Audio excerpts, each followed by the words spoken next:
Russian forces were trying something unusual again, this time sending a large group of soldiers on motorcycles roaring toward Ukrainian positions.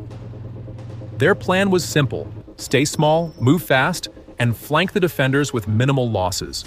They believed it could work, but both the infantry on the ground and the drone operators above were already waiting.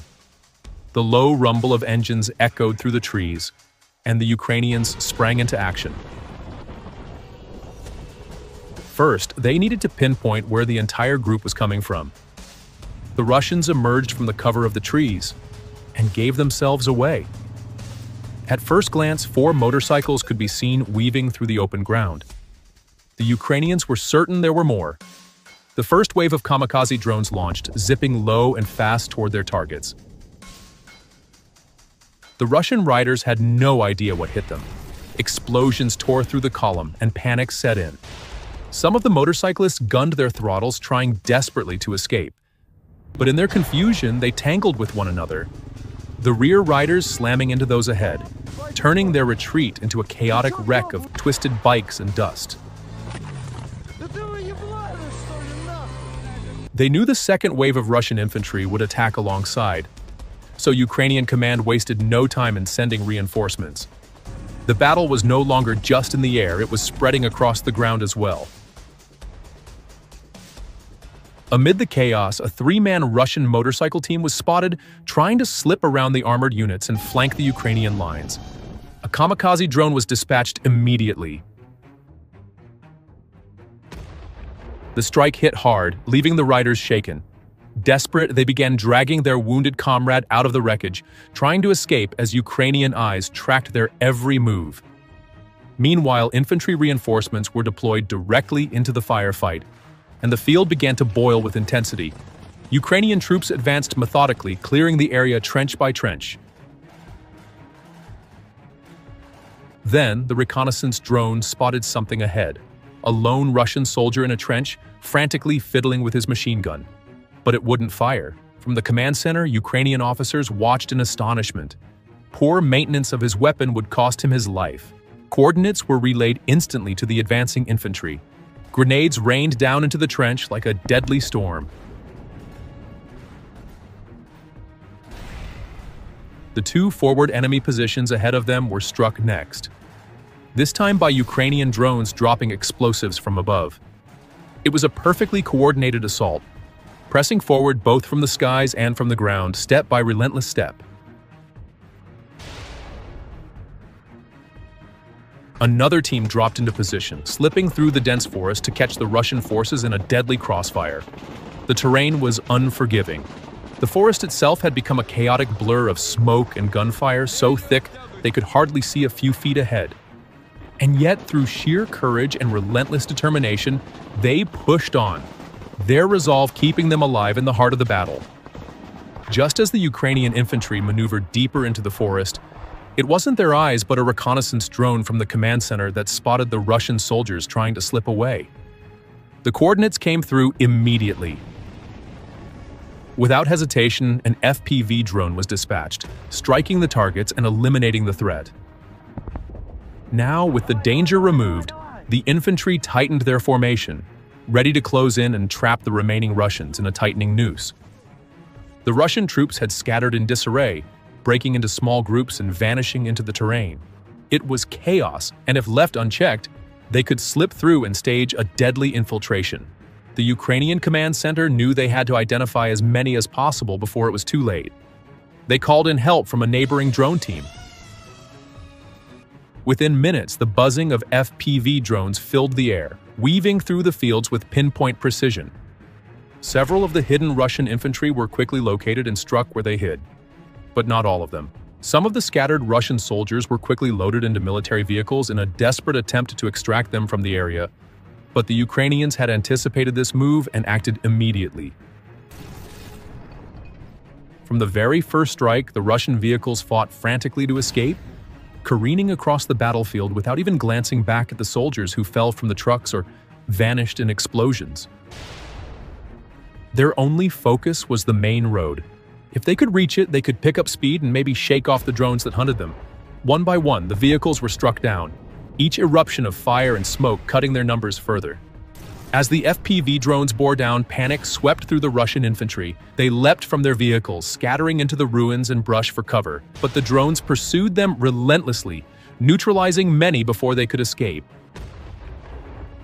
In the end, reports indicated that only a single vehicle managed to break through and head toward the main road. But it wasn't by chance.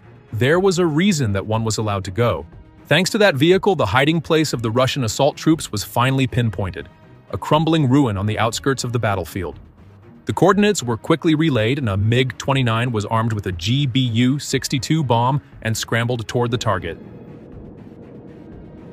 The pilot lined up his run. Seconds later, the ruin vanished in a massive plume of dust and debris. The building flattened in an instant.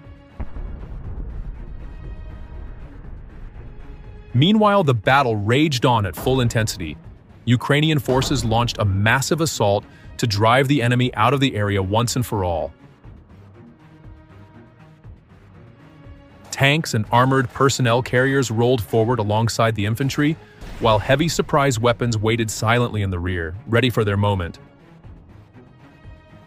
The infantry dismounted and pushed into the contested zone, trying to dislodge the Russian defenders, but the enemy was dug in well.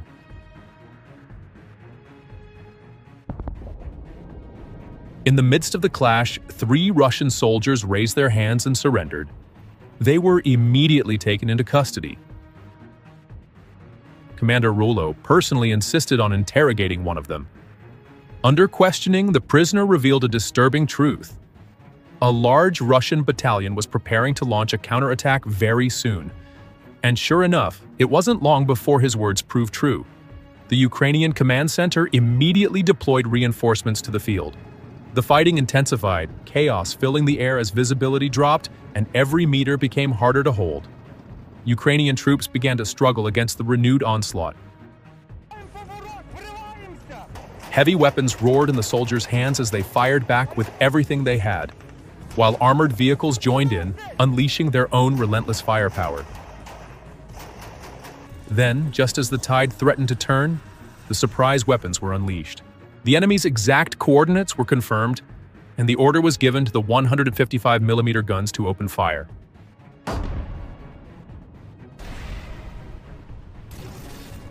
At first, coordinated artillery fire rained down on enemy positions, effective but not enough.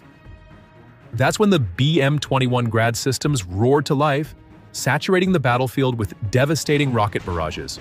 In the haze of smoke and fire, their launch rails flared brilliantly as a storm of rockets streaked upward, leaving fiery trails across the sky.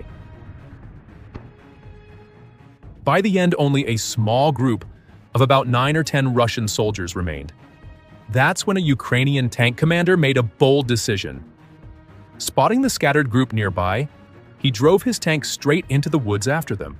Smashing through trees, he relentlessly pursued the fleeing Russians. Finally chasing them completely out of the area. It was an astonishing sight.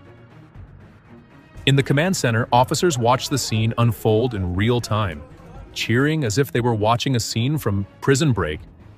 They had swept the enemy from their positions and forced them into retreat. A dramatic, decisive victory. Now we're returning to the bombing site. On the far right side of the targeted building, a single vehicle had miraculously survived the initial strike and sped away through the dust. At the forest's edge, they abandoned the vehicle and ran. That's when the artillery fire caught up with them, pounding the area relentlessly. Desperate, they tried to disappear deeper into the woods. But the drones were already overhead, circling, watching. And one by one, they were hunted down and neutralized. Reconnaissance drones kept a close watch on the Russians' forward fortifications. They had dug in deep within a dense forest, concealed under the thick canopy. From there, they launched repeated attacks on the forward positions of the K2 battalion. The counteroffensive began with a swarm of FPV drones streaking into the trees, sending Russian soldiers scattering in panic. Then came the artillery, pounding the area with relentless fire. The key objective here was clear: neutralize their firepower. And they did it well. One precise shell found its mark, slamming into a Russian vehicle and setting it ablaze.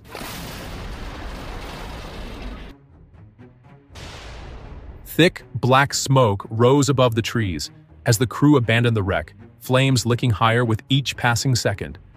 The fire threatened to spread, likely igniting nearby ammunition and equipment as well. On the other flank, an MTLB rumbled forward toward Ukrainian positions. It was a tactic the Russians had been using repeatedly over the past few days.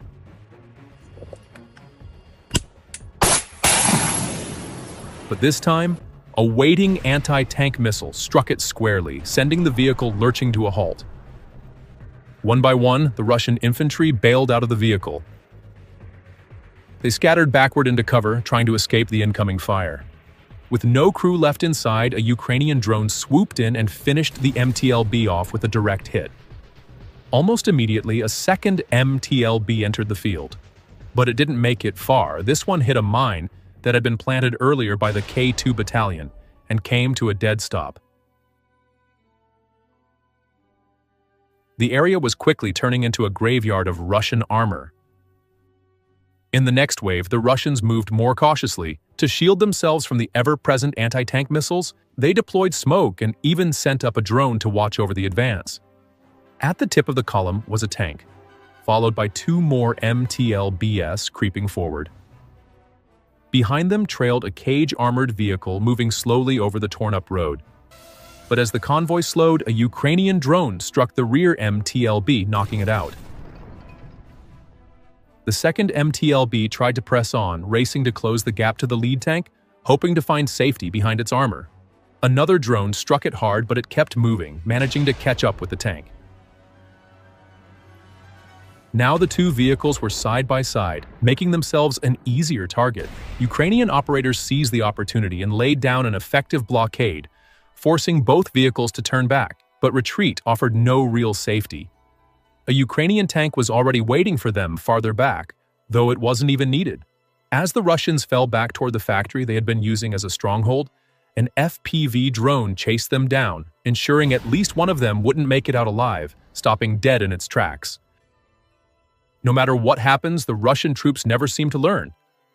And this was one of the clearest examples of that. A lone armored vehicle tried to cross the open